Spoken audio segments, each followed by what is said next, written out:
Hi, and welcome back to my YouTube channel.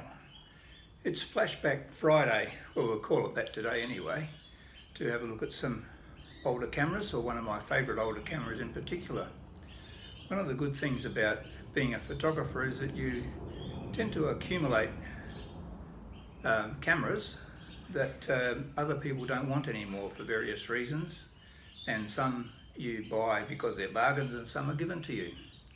Well, I recently got given a real bargain. Many people know that I'm a keen Pentax person, and also I use Canon cameras as well. So I talk a lot about Pentax cameras in particular, and including the film cameras. I've done some YouTube videos on those.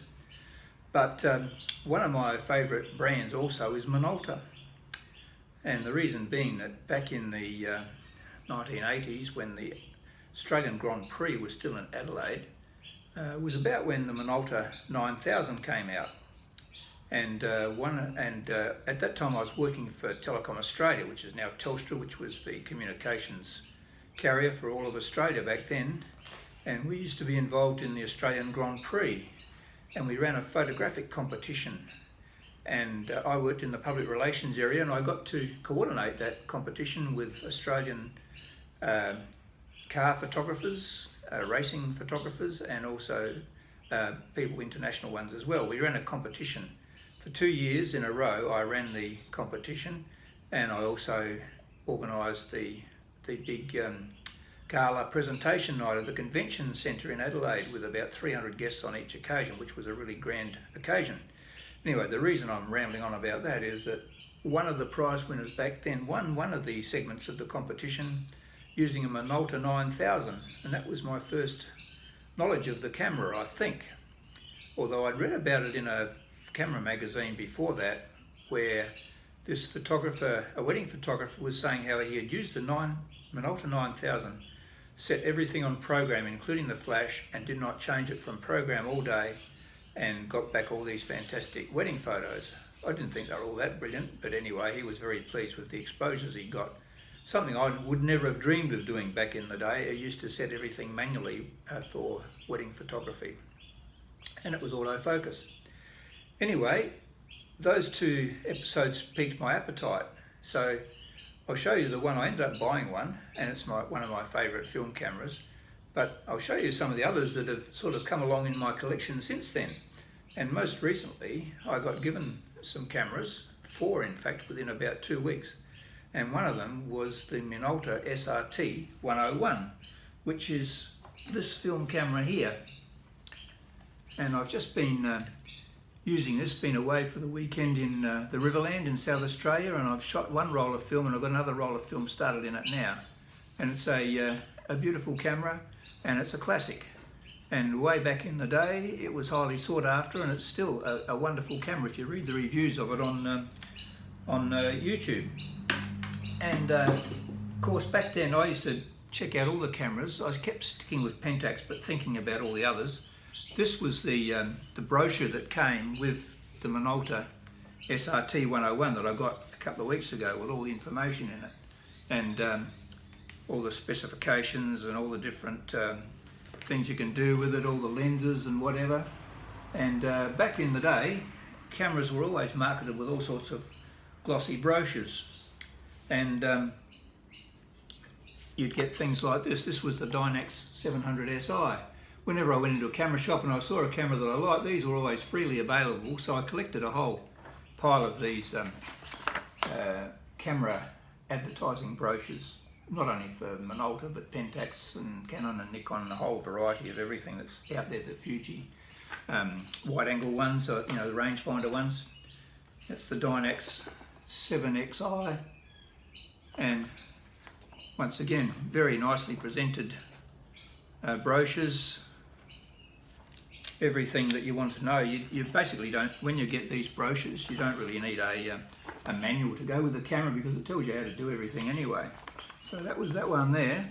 That was the 7XI, and then the pinnacle of the film cameras that came out was the Dynex, and then the pinnacle of the film cameras that came out then, well, I think, was the Dynex 9XI, which was a wonderful camera, beautiful specifications. And so I thought about getting all of these cameras at different stages. And then somewhere on the way, I bought, off of a friend of mine, I bought an original film camera. This is the Minolta XGM, which are good reviews about that. Some people start off with this little camera. It's a film camera, and it's got wonderful settings, a very nice chunky feel. It's very well made, and just a camera, even if you don't want to take a photo with it, it's just great to hold in the hand. So I love that one. Haven't used it much, although my friend did. And then more recently I inherited a pile of cameras, Minolta ones. This is a little Minolta Maxim 3. It's a little point and shoot miniature. It's very small compared to most other SLRs, digital or otherwise, and it's just a beautiful little point and shoot Minolta autofocus film camera. And I've been shooting some film in that, but not too much, but I've got a black and white film in it at the moment by the looks of things. And then also at the same time as I got that, or not long afterwards, I got hold of this one, which was the Dynax 500 SI, which is a beautiful camera too, which I think is probably it's got similar specifications in some ways to the Minolta 9000. So the Minolta 9000, that's this one here, beautiful chunky camera, fully professional camera, and it's just an amazing camera.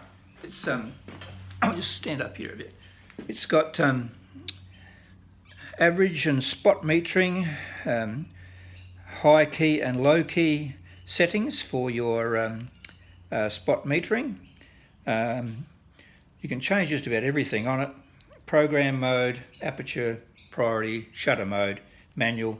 It's got a PC socket, autofocus, but it's got a manual wind on. So this was one of the reasons I liked it. I still liked the idea of the manual wind on at the time.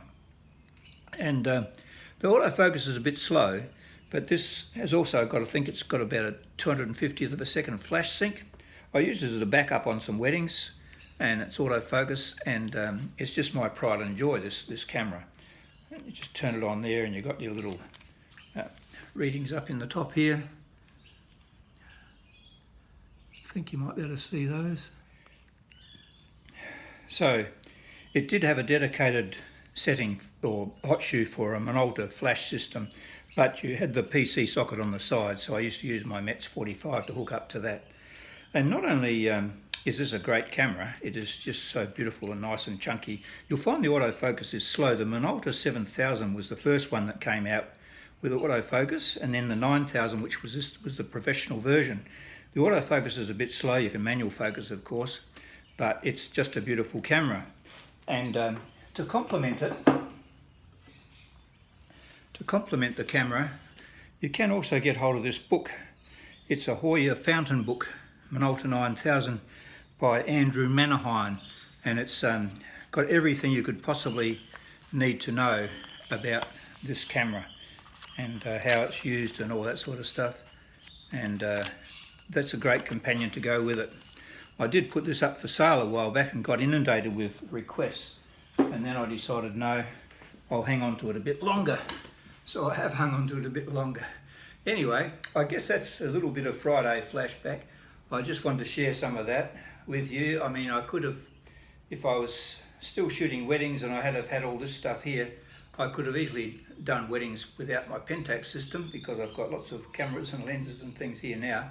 These are all film cameras, and of course Sony, I think, took over the digital. Minolta had a digital professional SLR, and then they were taken over by Sony, of course, and then the rest is history. Now Sony's gone totally mirrorless, but they continued with the tradition of making fine cameras. So there you go. That's it for a Friday flashback. The Minolta 9000. In fact, I might even see. I think I've got a film in here. I'll just wind it on. I'll put it on program. No, I haven't got a film in there. Sorry, sorry. So I was going to take a shot, but I'll show you what the shutter sounds like anyway. So see if we can just get the focus in there. Zoom in. Have we got it on autofocus? We have. Let's having a look here. Let's have a look and see. I don't know if it's going to do this because I haven't got film in it.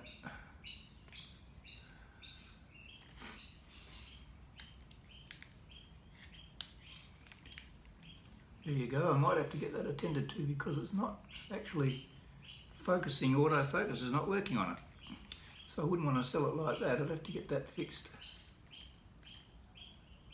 There you go. Anyway, that's a Minolta 9000. So thanks for watching, and keep a lookout for these. They're good cameras. Maybe it's the lens I've got on. Maybe it's not working properly, but who knows. Anyway, there you go. A Friday flashback. Thanks for watching.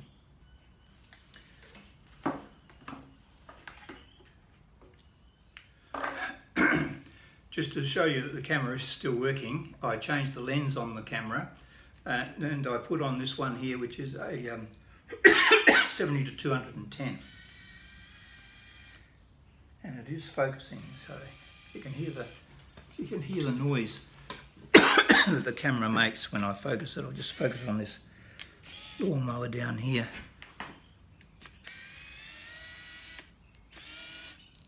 There you go, a little beep comes and gets the focus.